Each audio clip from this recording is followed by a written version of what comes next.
दिल्ली हिंसा में क्या सरकार और पुलिस ने नाकामी का सर्टिफिकेट हासिल कर लिया है। 3 दिन से इलाके हिंसा की आग में दहक रहे थे, लेकिन मौत पर मौत के बाद कर्फ्यू लगाया गया, पैरामिलिट्री की तैनाती हुई। ये वो दिल्ली है जहां हिंसा में अब तक 18 लोग मारे जा चुके हैं, सैकड़ों घायल हैं, कई इलाकों में कर्फ्यू है। हालात ये हैं कि आज सुबह भी एक दुकान में आगजनी की गई।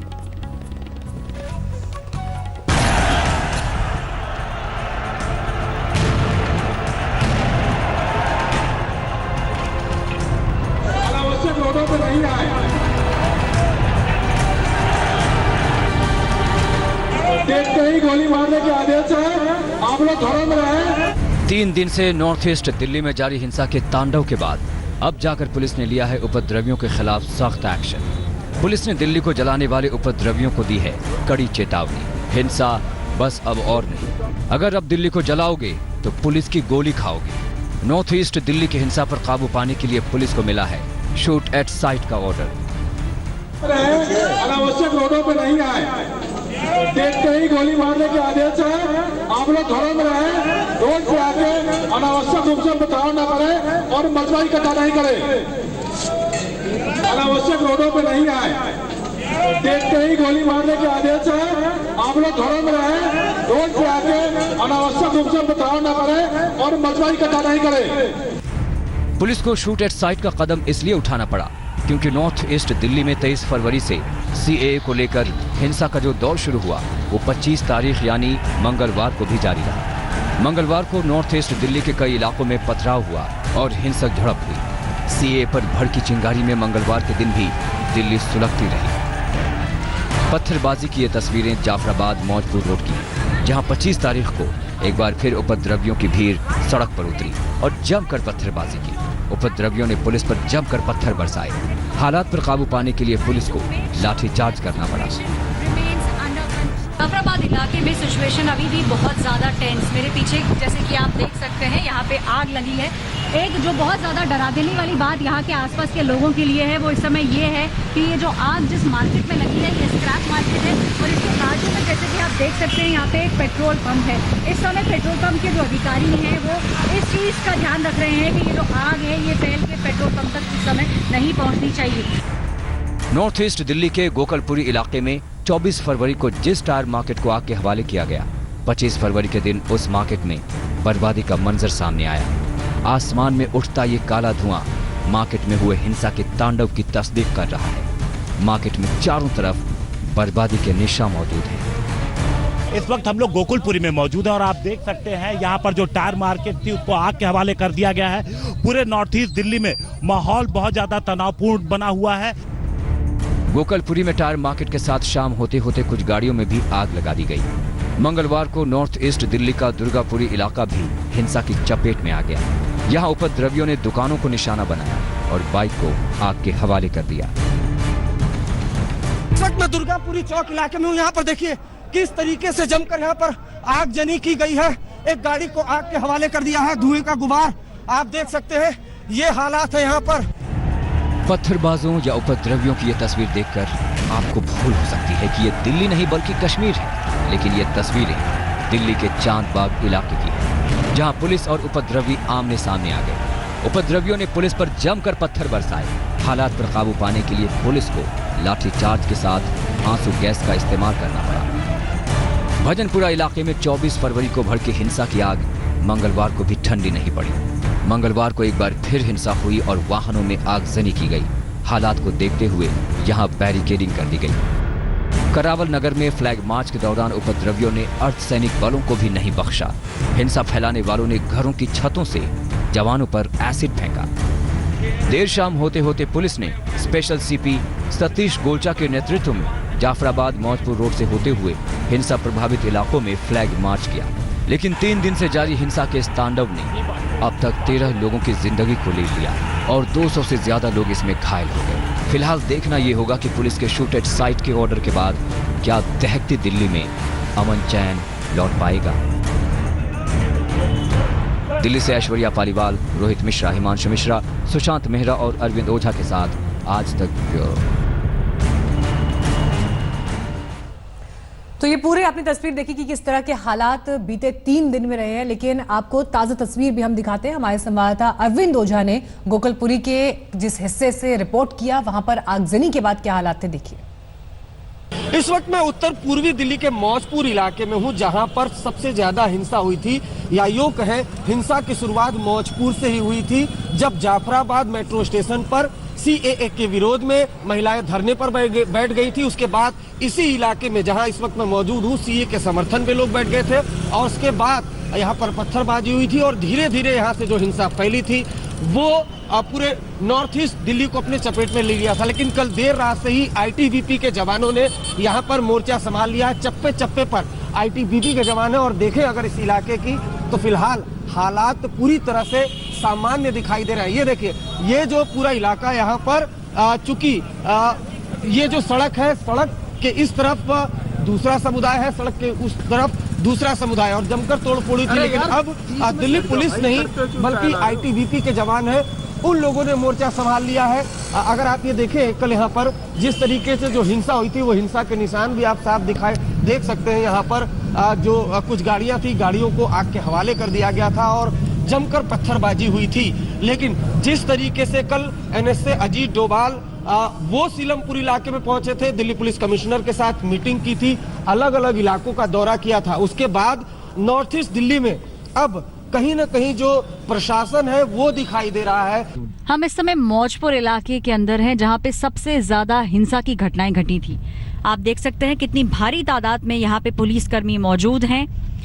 जो आपको सड़क पे दिख रहा है इस टाइम, वो जिस तरीके की हिंसा और जिस तरीके की जिस तरीके का पथराव यहाँ पे हुआ था, उसकी एक झलकी है। देखिए कितनी भारी तादाद में पुलिसकर्मी सड़क के दोनों तरफ खड़े हैं। पुलिसकर्मियों का इस समय ये कहना है कि 100-150 की जो टुकड़ी है, छोटी छोटी टुकड़ी, हर 1-1 किलोमीटर के बाद यहाँ पे तैनात की गई है। ये वही इलाका है जहाँ पे कल लोगों से उनका नाम और उनकी आइडेंटिटी पूछी जा रही थी। किस तरीके की पथराव, यहाँ किस तरीके का पथराव है यहाँ पे, ये जो सड़क पे इस समय पत्थर पड़े हैं उससे उनका अनुमान लगाया जा सकता है। इस समय मेट्रो स्टेशन सारे खोल दिए गए हैं। पुलिस का इस आज का अनुमान ये है कि कोई भी ऐसी हिंसा भरी घटना आज यहाँ पे घटेगी नहीं। 144 धारा भी लगी हुई है और पुलिस कर्मियों को ये आदेश दिया गया है कि कहीं पर भी अगर हिंसा का जैसा माहौल दिखे तो वो शूट एट साइट कर सकते हैं। ऐश्वर्या पालीवाल, मौजपुर से कैमरा पर्सन लोकेंद्र पांडे के साथ आज तक के लिए। आज तक की पूरी टीम हिंसाग्रस्त इलाकों में तैनात है। आपको पल पल की खबर हर हिस्से, हर कोने से हम दिखा रहे हैं। आशुतोष मिश्रा गोकुलपुरी के दूसरे हिस्से में पहुंचे, वहां से उनकी रिपोर्ट देखिए। दिल्ली में 2 दिनों की हिंसा के बाद आज सुबह की तस्वीर कैसी है ये दिखाने के लिए मैं आपको गोकुलपुरी के पास लाया हूँ। ये पूरा इलाका जाफराबाद, गोकुलपुरी, यहाँ के जो इलाके आप देख पा रहे हैं, सड़कों पर चहल पहल शुरू है। लेकिन सबसे पहले तस्वीर दिखाई पड़ती है पेट्रोल पंप की, क्योंकि इस हिंसा में पेट्रोल पंप को एक आग के हवाले कर दिया गया था, जिसके बाद से आसपास के और जो पेट्रोल पंप हैं वहां पर तस्वीर ऐसी है कि वो बंद दिखाई पड़ रहे हैं। इनको फिलहाल बंद कर दिया गया है और लोग सड़कों पर हैं, फिलहाल गाड़ियां चल रही हैं। लेकिन ये पेट्रोल पंप की एक तस्वीर दिखाना जरूरी था, जिसको बंद कर दिया गया है फिलहाल।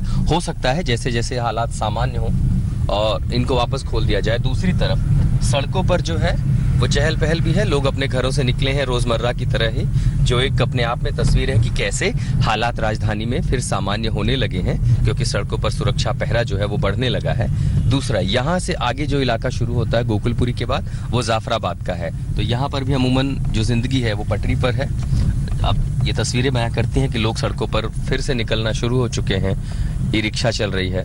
और साथ ही सबसे जो बड़ी राहत है वो मेट्रो को लेकर के है, क्योंकि मेट्रो की जो सुविधा है वो शुरू है और रास्ते भी खोल दिए गए हैं। लेकिन साथ के साथ सुरक्षा व्यवस्था में कमी ना हो, इसके लिए आप ये देख पा रहे हैं, ये जो गाड़ियां हैं ये पैरामिलिट्री फोर्सेस की हैं, तो इनको भी यहाँ पर डिप्लॉय करके रखा गया है, ताकि आगे भी अगर स्थिति तनावपूर्ण होती है तो वो हर स्थिति से निपट सकें। लेकिन उससे भी बड़ी बात कि मेट्रो की जो दरवाजे थे जिन्हें बंद किया गया था हिफाजत के तौर पर, अब वो दरवाजे खुले हुए हैं।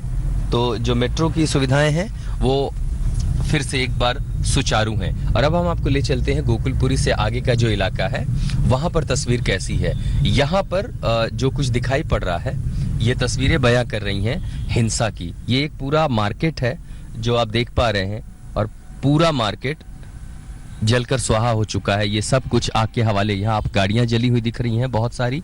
ये पूरी दुकानें हैं जहां से धुआं अभी भी निकल रही है। देखिए जो आप धुआं देख पा रहे हैं, कई दुकानों से धुआं अभी भी निकल पा रहा है। और फुटप्रिंट्स जिन्हें कहते हैं कि जलने के बाद सब ये तस्वीरें विचलित करती हैं, चिंता पैदा करती हैं, लेकिन आज तक भी लगातार आपसे ये अपील कर रहा है कि आप शांति बनाए रखें, अफवाहों पर यकीन ना करें और नफरत तंत्र का हिस्सा ना बने। यमुना विहार इलाके में हमारे संवाददाता अंकित यादव पहुंचे, उन्होंने वहां क्या देखा इस रिपोर्ट में देखिए। दिल्ली के तमाम इलाकों जहां पर बीते दिनों जबरदस्त हिंसा हुई है, वहां अब हालात सामान्य नजर आ रहे हैं। हम इस वक्त जाफराबाद और मौजपुर को ओर जाने वाली सड़क पर है और यहां पर अगर आप देखेंगे कि किस तरह से जो सिक्योरिटी फोर्सेस हैं वो डिप्लॉय हुई हैं, लेकिन अब जो स्थिति है वो सामान्य है। लोग आ जा रहे हैं क्योंकि बीते 2 दिनों से यहाँ पर बैरिकेडिंग लगी थी। इक्का दुक्का लोग ही नजर आते थे, लेकिन फिलहाल जो जब से रात से सिक्योरिटी फोर्सेस ने, एडिशनल सिक्योरिटी फोर्सेस ने मोर्चा संभाला है, तमाम जो बसेस हैं भरकर वो सिक्योरिटी फोर्सेस यहाँ डिप्लॉय हुई हैं और उसके बाद से स्थिति काफ़ी हद तक सामान्य हो रही है। दरअसल यही वो सड़क है जो आगे जाफराबाद मेट्रो स्टेशन के नीचे जाती है और वहीं पर जो प्रोटेस्टर्स थे एंटी सीए वो बैठे थे, रोड ब्लॉकेज था और उसके बाद प्रो सीए प्रोटेस्टर भी बैठे थे। लेकिन फिलहाल उन्हें दोनों को ही यहाँ से हटा दिया गया है देर रात और उसके बाद अब स्थिति सामान्य है। यहाँ पर अगर आप देखेंगे जो security forces, additional security forces हैं वो लगातार इलाके में गश्त कर रहे हैं, इलाके में घूम रहे हैं और हर तरह के किसी भी तरह का जो स्थिति उत्पन्न ना हो इसकी पूरी निगरानी रख रहे हैं। तमाम दिल्ली पुलिस के वाटर कैनन, वज्र वाहन यहाँ पर पहले से मौजूद हैं। तो जाहिर है बीते दिनों से जिस तरह से तनाव वाली स्थिति बनी थी वो अब सुधरी है। ये देखिए जो गाड़ियां हैं वो लगातार पुलिस की वो अंदर जा रही है, अंदर पूरी तरह से पुलिस डिप्लॉय है। कोशिश ये है कि कोई भी जो उपद्रवी है वो फिलहाल इस तरह से सड़क पर ना आ पाए, घर के अंदर ही रहे और यही वजह है कि अब जो हालात हैं वो लगभग सामान्य होते हुए नजर आ रहे हैं। कैमरा पर्सन राकेश के साथ अंकित यादव, दिल्ली आज तक। तो ग्राउंड से आपने ये पूरी तस्वीर देखी। अब तक 18 लोगों की मौत हो गई है हिंसा की वजह से, जबकि सैकड़ों की तादाद में लोग घायल भी हैं। लेकिन सवाल ये है कि आखिर दिल्ली का दुश्मन कौन है? दिल्ली जलती रही, दुकानें लुटती रही, 3 दिन तक हिंसा का यह तांडव चलता रहा। आखिर कौन इसका जिम्मेदार है?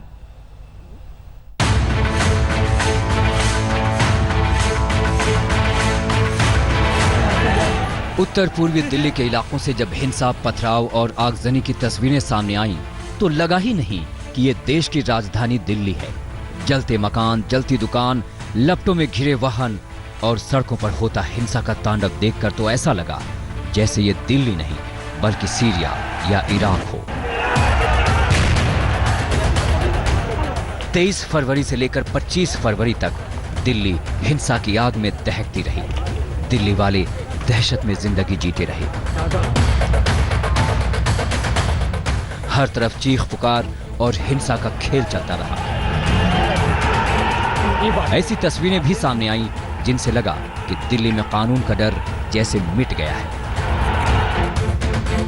सरेआम पुलिस के जवान पर उपद्रवी ने पिस्तौल तान दी, खुलेआम 8 राउंड फायरिंग कर दी, लेकिन फिर भी पुलिस ने उसे पकड़ने में फुर्ती नहीं दिखाई। उपद्रवियों के हौसले और हिंसा को देखकर लगा कि दिल्ली में पुलिस नाम की कोई चीज ही नहीं है। लेकिन 25 फरवरी आते आते पुलिस नींद से जागी और हिंसा पर अपनी कार्रवाई का ढोल पीटने सामने आई। नॉर्थ ईस्ट डिस्ट्रिक्ट में सफिशिएंट फोर्स डिप्लॉय की गई है और कुछ क्वार्टर्स में ये खबर थी कि जो फोर्स है उसकी कमी है।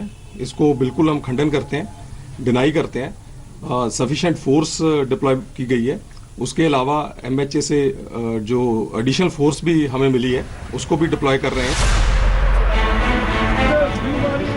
लेकिन प्रवक्ता ने जानकारी दी कि उत्तर पूर्वी दिल्ली में 37 कंपनियां तैनात की गई हैं। लेकिन कोई इनसे पूछे कि जब उपद्रवी सड़कों पर पत्थर बरसा रहे थे, दुकानों और बसों में आग लगा रहे थे, पुलिस वालों को उकसा रहे थे, तब पुलिस की ये कंपनियां कहां तैनात थी? बस चंद पुलिस वाले ही पत्थर और हथियार के सामने लाठी डंडे के बल पर जोर दिखाते नजर आ रहे थे।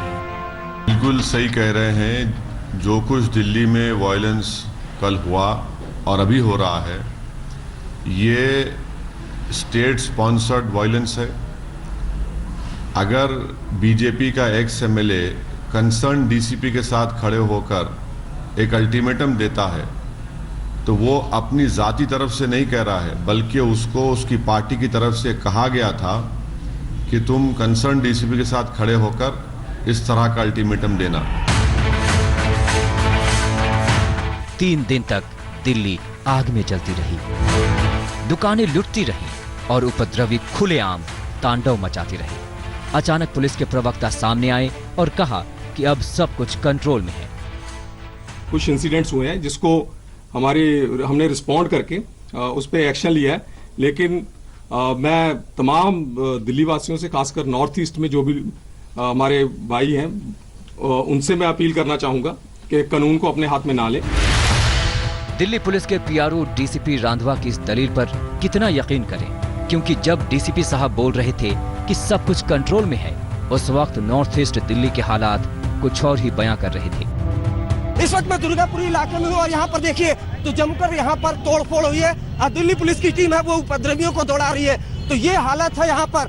कुछ दुकानों में लोग तोड़फोड़ कर रहे थे, उसके बाद दिल्ली पुलिस को जानकारी मिली तो दिल्ली पुलिस की टीम यहाँ पर उपद्रवियों को खदेड़ने के लिए निकली है और उपद्रवी भाग रहे हैं सामने की तरफ। दिल्ली पुलिस चाहे लाख दलील दे, चाहे पुलिस के जवानों की पर्याप्त तैनाती के लाख दावे करे, लेकिन दिल्ली ने ये अपनी आंखों से देखा है कि पुलिस ने हिंसा में कार्रवाई करने में बहुत देर कर दी। अरविंद ओझा के साथ आज तक ब्यूरो। ऑपरेशन बालाकोट के 1 साल पूरा होने पर भारत ने फिर पाकिस्तान को जैसे खबरदार किया है। वायुसेना प्रमुख air chief marshal RKS Bhadauria ने MiG-21 से उड़ान भरी है। श्रीनगर एयरबेस से उड़ान में सुखोई और मिराज भी साथ साथ शामिल थे। मंजीत नेगी इस वक्त मौजूद है श्रीनगर में। Manjeet, over to you.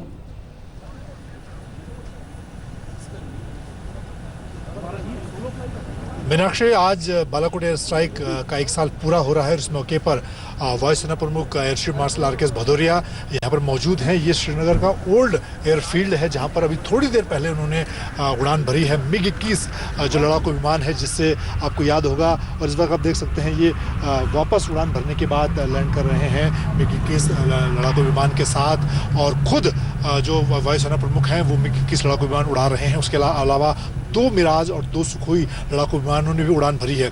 और 1 साल पहले जब पाकिस्तान में घुसकर करीब 12 मिराज लड़ाकू विमानों ने पाकिस्तान के बालाकोट में आतंकी ठिकानों को निशाना बनाया था और स्पाइक मिसाइल की मदद से 5 से 6 ठिकाने जो बालाकोट में आतंकियों के थे उनको नेस्तनाबूद किया था। तो उसके 1 साल पूरा होने के मौके पर वायुसेना प्रमुख यहाँ श्रीनगर एयरबेस पर पहुंचे हैं और यहाँ से जो एयर वॉरियर हैं उनका हौसला बढ़ा रहे हैं। और एक संदेश खासतौर से पाकिस्तान के लिए भी है अगर दोबारा ऐसी हिमाकत पाकिस्तान की तरफ से होती है तो उसका किस तरह से मुंहतोड़ जवाब पाकिस्तान को दिया जाएगा। खुद वायुसेना प्रमुख की यहाँ पर उसका आगे लौटेंगे मंजीत आपके पास। फिलहाल शुक्रिया आपका इस जानकारी के लिए। नमस्कार, मैं हूं अंजना ओम कश्यप। हमें उम्मीद है ये वीडियो आपको पसंद आया होगा। लेटेस्ट खबरों के लिए यूं ही देखते रहिए आज तक और इस वीडियो के पसंद आने पर लाइक, शेयर एंड सब्सक्राइब करना ना भूलें।